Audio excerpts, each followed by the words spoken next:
Hello friends, welcome back to my channel. তো আজকে আমি নতুন একটা ভিডিও নিয়ে এসে গেছি। আজকে বানিয়েছি দুধ চিতই পিঠে। তো দুধ চিতই পিঠে খেতে কিন্তু খুবই সুস্বাদু হয় আর খুবই বানানো সোজা।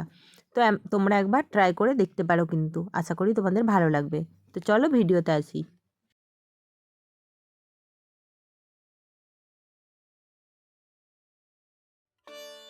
এখানে চিতই পিঠেগুলোকে আমাকে আগে বানিয়ে নিতে হবে। তো এখানে আমি চিতই পিঠে কীভাবে বানিয়েছি আমার দুটো ভিডিও তোমরা দেখেছো অলরেডি, আমার চ্যানেলে আছে। তো তোমরা চাইলে ওটা দেখে নিতে পারো।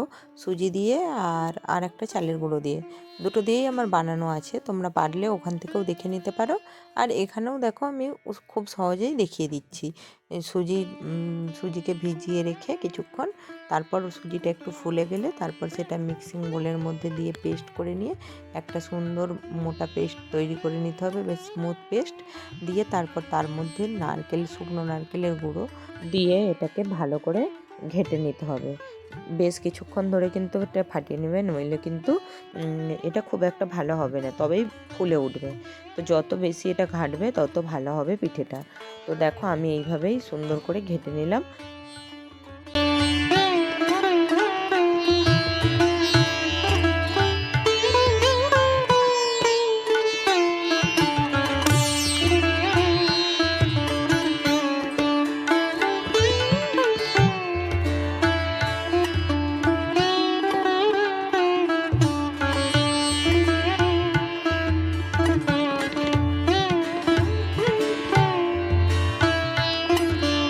ভালো করে ওটা কড়ার মধ্যে একটু হালকা করে তেল লাগিয়ে দিয়ে তারপর এক হাতা করে দিয়ে এই চিতই পিঠেগুলো তৈরি করে নিতে হবে। এগুলো কিন্তু খুব নরম আর সুন্দর হয়, তো খেতেও খুব সুন্দর হয়। তো এইভাবে চিতই পিঠেগুলো তৈরি করে নেবে।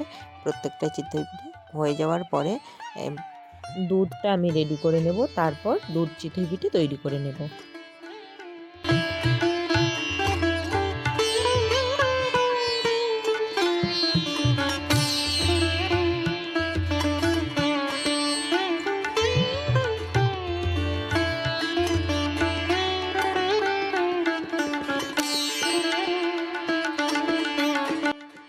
চিতই পিঠেগুলো হয়ে গেলে দেখো, এখানে চিতই পিঠেগুলো প্রত্যেকটা হয়ে গেছে আর খুব নরম, দেখতেও খুব সুন্দর হয়েছে, সাদা সাদা আর ফুলে উঠেছে আর বেশ জালিদার কিন্তু পিঠেগুলো। তো চলো এবারে আমি এগুলোকে দুধ চিতই কীভাবে বানাবো সেটা দেখে নাও। এবারে আমি এগুলোকে দুধ চিতই বানানোর জন্য আমি দুধ গরম করে নেব প্রথমে। তোমাদের পিঠের পরিমাপ অনুযায়ী দুধটা নিও। আমার এখানে পিঠে ছিল 6টা, দেখতেই পাচ্ছ 6টা চিতই পিঠে ছিল, সেই মতো আমি দুধ নিয়েছিলাম। আমার দুধ ছিল প্রায় 1 লিটার। 6টা চিতই পিঠের জন্য দুধ 1 লিটার ছিল। তো দুধটাকে আমি এখন গরম করে নেব। দুধটাকে জাল দিয়ে গরম করে নিয়ে দুধটা ভালো করে গরম করে নিতে হবে।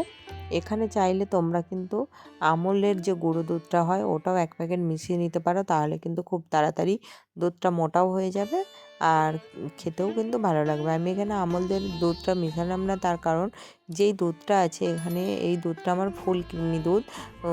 তো ওই জন্য আমি এটা এর মধ্যে আমুলের গুঁড়ো দুধ মেশালাম না। অমনি দুধটা খুব মোটা ভালো দুধ ছিল আমুলেরই, তো সেই কারণের জন্য আমি এখানে আর আমুল দুধ মেশালাম না। দুধটাকে বেশ কিছুক্ষণ ফুটিয়ে নিয়ে একটু কমিয়ে নিলাম। অমনিতেই আগে থেকে গরম করা ছিল, তারপরেও আবার ফুটিয়ে নিয়ে একটু কমিয়ে নিলাম। তারপর গ্যাসটাকে বন্ধ করে দিয়ে, গ্যাসটাকে কিন্তু অবশ্যই বন্ধ করে দেবে, গ্যাসটাকে বন্ধ করে দিয়ে নলেন গুড় বা খেজুর গুড় দিয়ে দিও। নলেন গুড় বা খেজুর গুড় দিয়ে ভালো করে মিশিয়ে নিতে হবে।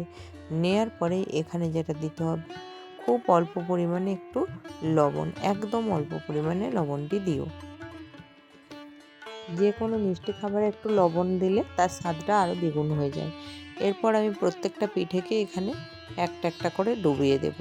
এই দুধটার মধ্যে একটা একটা করে ডুবিয়ে দিতে হবে। এটা কিন্তু ডুবিয়ে দিয়েই সাথে সাথে খাওয়া যাবে না, 2-4 ঘন্টা কিন্তু এটা রাখতে হবে। 2-4 ঘন্টা পিঠেগুলো ডুবে থাকলে পিঠের মধ্যে ভালোভাবে দুধটা মিষ্টিটা সবই ঢুকে যাবে, পিঠেগুলো ফুলে উঠবে। খুব সুন্দর খেতে লাগে এই পিঠেটা, তোমরা একবার বানিয়ে করে খেয়ে দেখো। তো বন্ধুরা, ভিডিওটা চলাকালীন একটাই রিকোয়েস্ট, ভিডিওটা ভালো লাগলে লাইক করো, কমেন্ট করো অ্যান্ড শেয়ার করো। আর যারা আমার চ্যানেলে নতুন প্রথম এসেছো তারা অবশ্যই চ্যানেলটা সাবস্ক্রাইব করে পাশে থাকা বেল বাটনটি বাজিয়ে দিও, যাতে আমার ভিডিও তোমরা সবার আগে দেখতে পাও। আর যে সকল বন্ধুরা আমার ফেসবুক থেকে ভিডিওটা দেখছো তারা অবশ্যই লাইক কমেন্ট করো, আর তার সাথে সাথে ফলোও কিন্তু করে দিও। তো দেখো, দুধ চিতই পিঠে এখানে কিন্তু রেডি হয়ে গেছে। ব্যাস, চিতই পিঠেগুলো এবারে খাওয়ার জন্য আমি নামিয়ে নিচ্ছি। তো দেখো কত সুন্দর হয়েছে, কত নরম জালিদার। তো চলো বন্ধুরা, আজ আসি। ততক্ষণ তোমরা ভালো থেকো, সুস্থ থেকো, সাবধানে থেকো। আবার আসবো নতুন একটা ভিডিও নিয়ে খুব তাড়াতাড়ি। তো চলো বন্ধুরা, টাটা।